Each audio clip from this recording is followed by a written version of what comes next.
The most dangerous people in your life aren't the ones who shout, threaten, or hurt you out loud. They're the ones who smile, who say they love you, who make you feel like you're overreacting while they quietly invade your soul. You think you know who's toxic. You think you can see them coming. But what if I told you, the greatest threat isn't who they are, it's who you become around them. You believe you can trust your instincts, that gut feeling that warns you when something's off. You recognize abuse, you recognize chaos. But what if the real danger doesn't look dangerous? What if the most damaging presence in your life is calm, charming, kind? What if emotional danger isn't delivered with cruelty, but with a gentle smile and a story? Carl Jung understood this deeply. He spent decades studying how unconscious forces move through people, often without their awareness. His warning was clear. We are not only responsible for our own shadows, we are vulnerable to the shadows of others. You don't have to be physically harmed to be psychically wounded. Sometimes all it takes is proximity to a person who hasn't faced themselves. Because when someone represses their pain, their fear, their anger, it doesn't disappear. It waits, and then it looks for a host. And often that host is you. You don't even realize what's happening. You think you're helping. You think you're being patient. You think you're mature enough to hold space for someone else's chaos. But bit by bit, your mind grows foggy. Your energy runs low. Your sense of self begins to fracture, and you don't know why. How many times have you walked away from a conversation feeling strangely drained? How many times have you apologized for something you didn't do, just to keep the peace? How often have you felt like the villain in a story you never wrote? This is not just emotional labor. This is the invisible battlefield of the unconscious. Jung called this projection the act of unconsciously dumping unprocessed emotions onto another person. When someone refuses to see what's in their own psyche, they will see it in you. You're not seen as a person anymore. You become a mirror, a threat, a symbol, and the most dangerous part, you think it's love. You think it's empathy. You think it's your job to fix it. But it's not love. It's not empathy. And it's not your job. In this video, we're going to reveal 6 psychological types that Jung would consider emotionally dangerous, not because they are evil, but because they are unaware. People possessed by old wounds, false selves, and hidden complexes. People who unconsciously use the ones they claim to love, without even knowing they're doing it. Each one of them wears a different mask. Each one of them drains something from you. And if you've ever felt like you're disappearing in a relationship, if you've ever lost your identity while trying to be the bigger person, this video will show you why. But this isn't just about protecting yourself. It's also about seeing these masks within your own psyche, because no one is immune to shadow. We've all played these roles, even without realizing it. So take a breath. You're about to enter the psychic terrain Jung warned us about, where the unconscious plays out its stories through the faces we trust most. And once you see it, you can never unsee it. If this content is making sense to you, click the subscribe button and subscribe to the channel. Thank you for your support. Imagine someone who never raises their voice, but makes you feel like you've done something wrong. Someone who seems fragile, but makes you feel guilty for not being enough. At first, they appear sensitive, deep, emotionally open. But over time, you start to feel like you're standing on emotional quicksand, sinking into feelings that aren't even yours. This is the unconscious manipulator.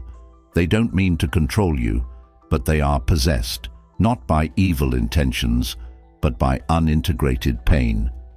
Carl Jung once said, "What we do not confront in ourselves, we will encounter as fate."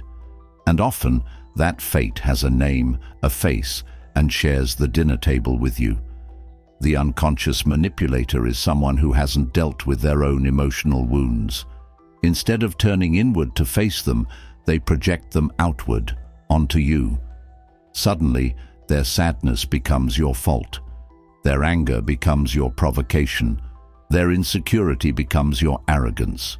You didn't create the wound, but you're being blamed for it. And you begin to wonder, did I actually say something wrong? Was I too cold? Am I the toxic one? That's how the manipulation works. Not through aggression, but through subtle distortion. They don't need to shout. They don't need to demand. All they need is your empathy. Jung called projection a psychic blindness because it makes the projector see only their own reflection in everyone else.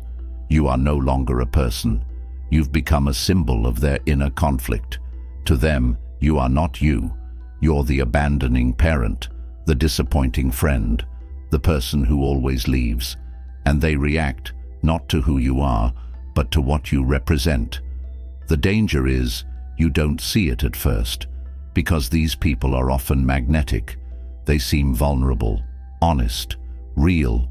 You think you can help them. You think you're the one person who gets them.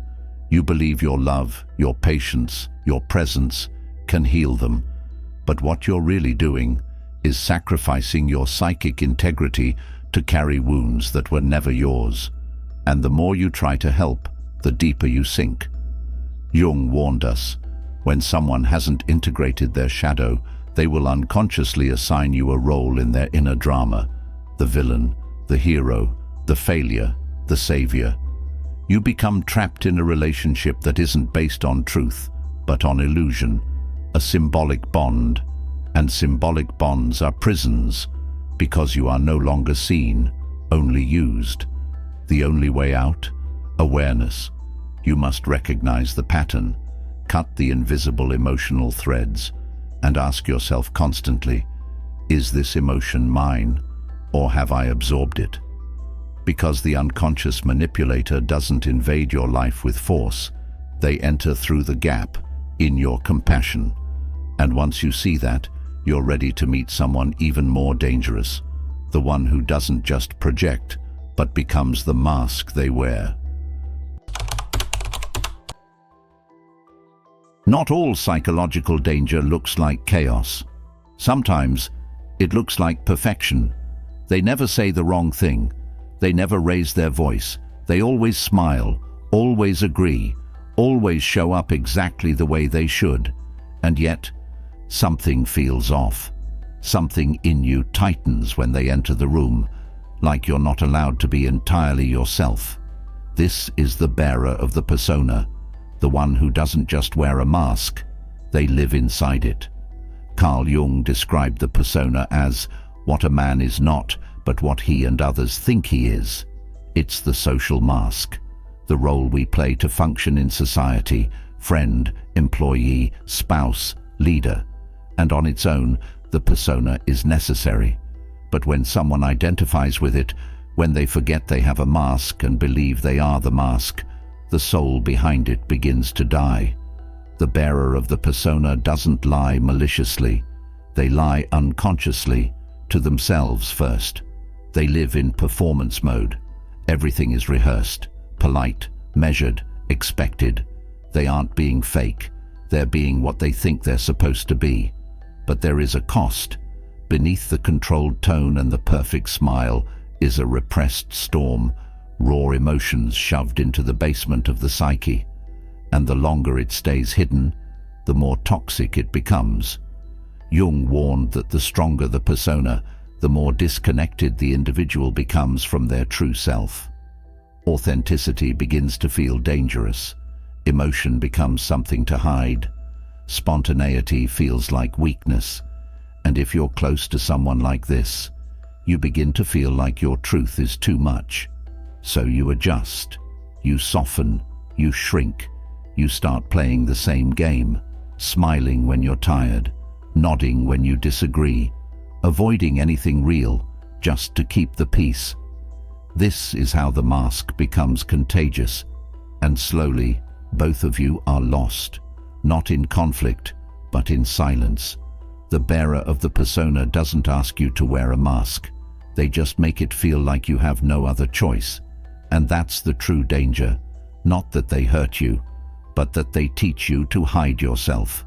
For Jung, this was a betrayal of the individuation process, the journey of becoming whole. Because when you live for appearance, you die to essence. But repression has a limit, and when emotions are buried too long, they don't disappear. They ferment, they pressure, they wait until they explode. And that's where we go next, into the most volatile figure of all, the one who looks perfectly in control, until the shadow breaks through. They are disciplined, polite, measured. They never overreact. They keep everything under control, emotions, habits, expressions. They seem admirable, but something about them feels dangerous, and you don't know why. This is the owner of the repressed shadow, someone who's buried everything they deem unacceptable in the basement of the psyche and locked the door tight. Carl Jung defined the shadow as everything the individual refuses to acknowledge about themselves, and yet insists on projecting onto others. But repression doesn't erase what's inside, it just sends it deeper, and whatever is repressed builds pressure. The owner of the repressed shadow hides their rage behind restraint, their envy behind moral speech, their desires behind duty. They don't allow themselves to feel, so they quietly resent those who do. And that resentment, it leaks out in passive aggression, in judgmental comments, in cold silences that last for days, until one day it erupts over something small, a missed call, a careless word, a shift in tone, and the explosion is disproportionate, volcanic. You stand there stunned, wondering, where did that come from? The truth. It came from years of unspoken anger, from an internal pressure cooker sealed shut by perfectionism. Jung warned that the stronger the persona, the more repressed the shadow, and the more brutal its return. This kind of person might appear kind and generous, but they cannot tolerate mess, emotion, spontaneity, vulnerability.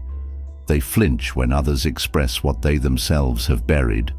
And if you live with someone like this, you begin to self-police. You suppress your own anger. You hide your tears. You walk on eggshells, not because of their actions, but because of their silences. Their energy says, don't be too much, don't be human. And yet, ironically, they are filled with rage they can't name, desires they pretend not to feel, fears they mask with superiority. But the shadow isn't only made of darkness. Jung made this clear. The shadow also holds your repressed power, your ambition, your sensuality, your raw truth, your untapped potential. And when this is denied, it festers, it becomes poison. Living with the owner of the repressed shadow is like living beside an emotional landmine. You never know what will set it off, but it always leads back to the same place: control. Control over themselves, control over you, control over everything that reminds them of what they've buried. But where does this need for control come from? It often grows out of something more righteous, a belief in being morally superior, the illusion that they are good and you are wrong. And that's where we go next, to the next mask the shadow wears, the guardian of virtue. Not every executioner carries a sword. Some carry a rulebook, a scripture, a set of principles so rigid they turn your soul into a courtroom. This is the moral controller, the person who uses righteousness not to inspire, but to dominate. Carl Jung warned of this archetype. Those who do not integrate their shadow, but instead clothe it in morality. They don't say, "I'm angry." They say, "I'm disappointed in your choices." They don't admit desire. They call it sin. They don't confess resentment. They disguise it as concern. And the result? You don't feel hurt. You feel guilty. Even when you've done nothing wrong, the moral controller believes they are the standard, that their way is the only way, and everything outside their ideal must be corrected, contained, or condemned. They weaponize guilt with soft phrases. I'm just being honest. I care too much to stay silent. Someone has to tell you the truth. But that truth is not truth. It's a projection. Jung wrote extensively about projection in religious and moral structures, how the Antichrist is not the enemy of Christ, but the rejected shadow of Christ. In other words, what you hate most in others often reveals what you've disowned in yourself. And that's exactly what the moral controller does. They see impurity everywhere, except in their own reflection. The danger here isn't just control, it's invisibility, because under constant judgment, you start to hide. Not just your mistakes, but your joy, your freedom, your essence. You shrink your laughter. You second-guess your instincts. You stop doing what feels alive, because somewhere deep down, you've absorbed the idea that you are wrong for being yourself. This is how the moral controller takes over, not by demanding obedience, but by making you feel like disobedience equals shame. This dynamic is everywhere, in strict families, religious upbringings, institutions obsessed with virtue. Jung saw it as a profound threat to individuation, because when morality becomes a performance, authenticity dies. And still, they believe they're helping, that their criticism is love, that their control is guidance, but there's no growth here, no real change, only guilt, suppression, and the quiet extinction of the soul. You must ask yourself, is this value mine or inherited? Is this guilt deserved or implanted? Because freedom begins not with rebellion, but with discernment. And while the moral controller represses and condemns, there is another kind of danger waiting in the wings. Someone who is not repressed, but possessed by emotions they do not understand, by wounds that take over. Next, we meet the one whose love and rage live side by side, the emotionally unstable, the deeply wounded, the complexed individual. One moment, they're warm, loving, tender. The next, they're cold, accusing, gone. A small comment turns into an attack. A forgotten text becomes a betrayal. You feel like you're constantly walking through emotional fog, never sure what version of them you'll meet. This is the complexed individual, someone possessed by emotional fragments they've never integrated. Carl Jung defined a complex as an emotionally charged group of ideas or memories that operate independently of the conscious will. In simpler terms, a part of them acts without their awareness. It's like they have hidden sub-personalities, each one shaped by old wounds, each one ready to take the wheel at any moment. To you, they seem unstable, but to them, they feel justified. They're not reacting to the present, they're reliving the past. Your neutral words awaken their abandonment wound. Your silence reminds them of childhood neglect. Your success stirs their unresolved inferiority. You never meant to cause harm, but you're constantly paying the price for wounds you didn't create. Jung warned that these complexes can become autonomous. They have their own energy, their own voice, their own agenda. The person in front of you may be sweet, affectionate, even insightful, until something small switches them. Suddenly, their eyes go distant, their tone sharpens. They speak to you like you're the enemy. And in that moment, you don't recognize them, because they don't recognize themselves. But here's what makes this dynamic so confusing. After the storm, they return. They apologize. They hold you. They say, "I didn't mean it." And part of you believes them, because sometimes they really don't. There are moments of real love, real connection, but love is not a bandage for instability. And you start shrinking. You adapt. You scan for triggers. You try to manage the emotional weather, but you can't manage a storm that isn't yours. You begin to question your memory, your sanity, your reality, and without realizing it, you've become just as possessed by their trauma as they are. Jung taught that the more unconscious a complex is, the more control it exerts, and the only way out is through awareness, for them and for you. But until they do that work, you are not safe. Not because they're evil, but because they are fragmented, and those fragments cut everyone nearby. So ask yourself, am I trying to love a person or survive their trauma? And just when you think it can't get more draining, there's one more type, one more mask, the person who doesn't explode, who doesn't moralize, who doesn't even seem unstable. They just drain you, slowly, silently, completely. Next, we meet the psychic vampire. They don't yell, they don't blame, they don't rage or accuse. They just need you, constantly, endlessly. They need your presence, your comfort, your attention, your energy. And at first, you give it, because they seem lost, because you care, because you want to help. But over time, something shifts. You're tired, not just physically, but existentially. You're drained after every interaction.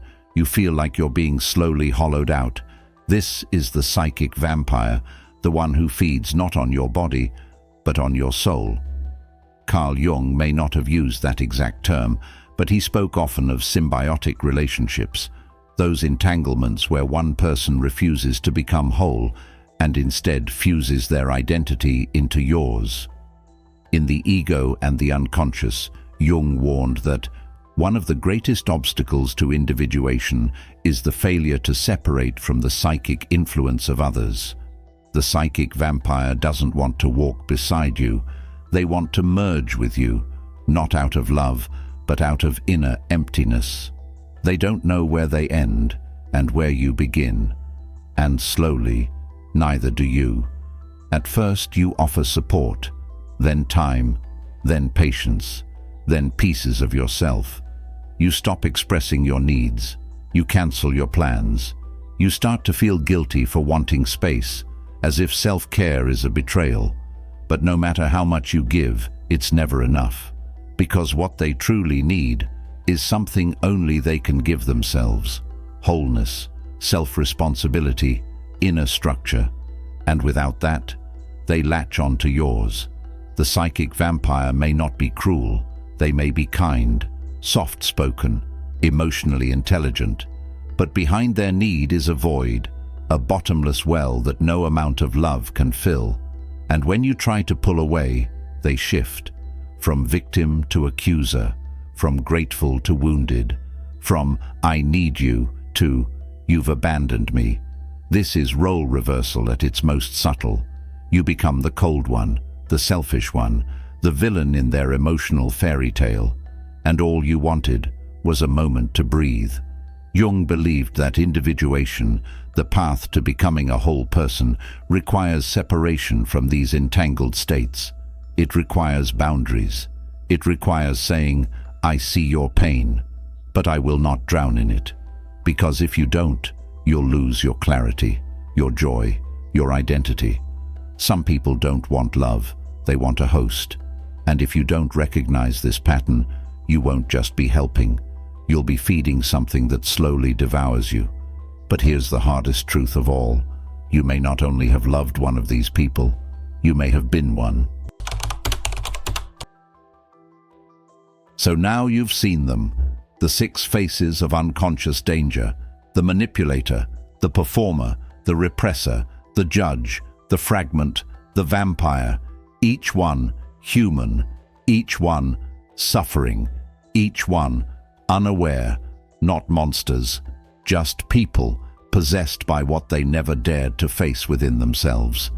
And perhaps the most painful realization is this: you've not only known these people, you've been them. At one point or another, in one relationship or another, you have projected, suppressed, avoided, or drained. We all have. Carl Jung never spoke of bad people.